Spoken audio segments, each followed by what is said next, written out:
Tensions flared today in Eastleigh as thousands of residents took to the streets in response to the recent killings of 3 women.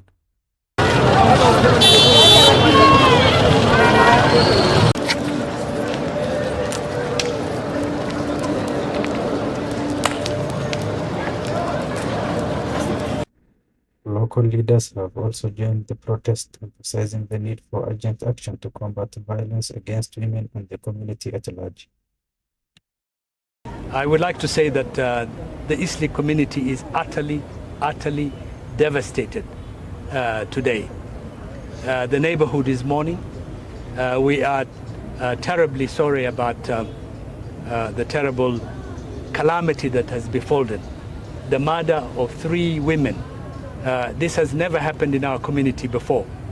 And therefore there is fear, there is panic, and that's why I call upon the police and the security authorities to act very quickly to return the confidence of the community in our police and security services, to ensure that human lives are protected, the security of all the people of Eastleigh, all the people of Nairobi and Kenya is secured, and to make sure those murders who are now walking around freely are apprehended very quickly, brought to book, and punished for the crimes that they have committed.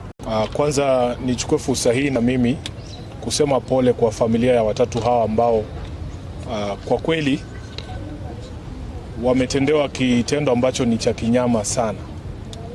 Na mimi kusema ukweli sielewi ni nchi gani tunaishi. Kama kuna watu ambao wanaweza kufanya vitendo kama hivi kwa muda huo wote, muda ambao unamchukua mtu kumchinja binadamu mwenzake kama kuku, alafu kisha amwandame mtoto wake, amwandame mwingine wa familia yake na muangamize kwa njia hiyo hiyo. Wakati huu wote tunasema tuko na vitengo vya polisi na usalama. Sidhani kama kuna mtu yote katika taifa hili letu la Kenya ambaye anaweza kujivunia kuishi katika mandhari kama haya. Mtajua kwamba mwezi huu tu tumekuwa na vitendo kama hivi na matukio kama haya mengi sana. Hussein, unajua kuna yule dereva wa taksi kutoka Mombasa, na yeye alichukuliwa kwa njia ambayo haieleweki, mwili wake ukapatikana amewawa kule Nakuru.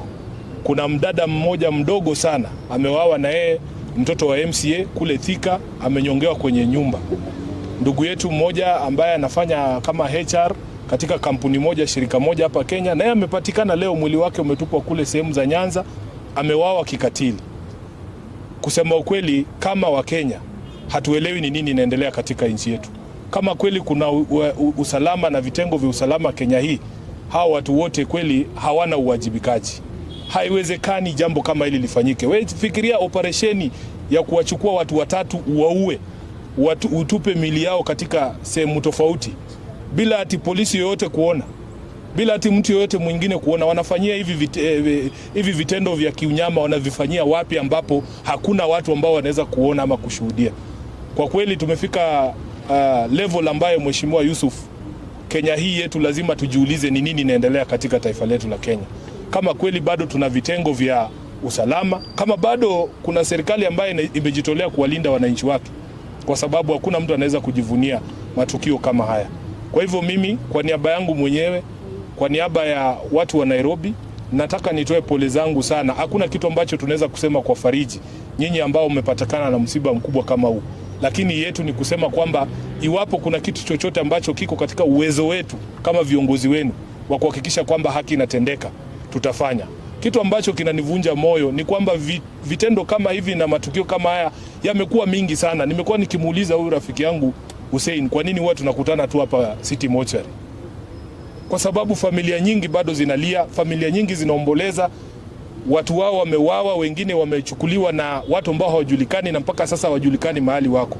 Hatuwezi kukaa kimya, kwa sababu kama inawezekana mtu kuchukuliwa jinsi ambavyo hawa wamechukuliwa, hata mimi nikijiita senator pia naweza bebwa tu kwa nyumba yangu na nifanyiwe ukatili kama huu. Nobody is safe until all of us are safe. So mimi nataka niseme pole na niwahakikishie Mheshimiwa Yusuf, wewe unanijua ya kwamba tunaweza kutoa matamshi hapa ya kuhakikisha kwamba kama kuna chochote ambacho tunaweza kufanya kadri ya uwezo wetu kama viongozi wenu hapa Nairobi, kuhakikisha kwamba kwanza tunapata haki kwa haya watatu, na kwamba haya matukio yanaisha na tunaweza kuhakikishia wananchi wetu kwamba wanaweza kuishi kwa usalama. Kwa hiyo mengi nasema poleni sana na Mungu aweze kuwarehemu hawa ambao wametuacha.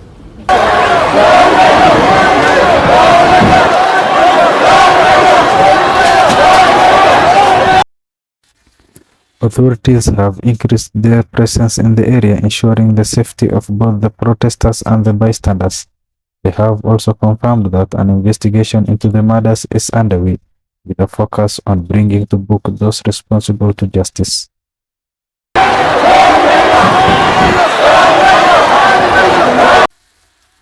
And as the community rallies together, many are hoping for a swift response from the local officials that addresses the underlying issues of violence and the need for enhanced support for the victims. Abubakar, Dubow, Eastleigh, Nairobi.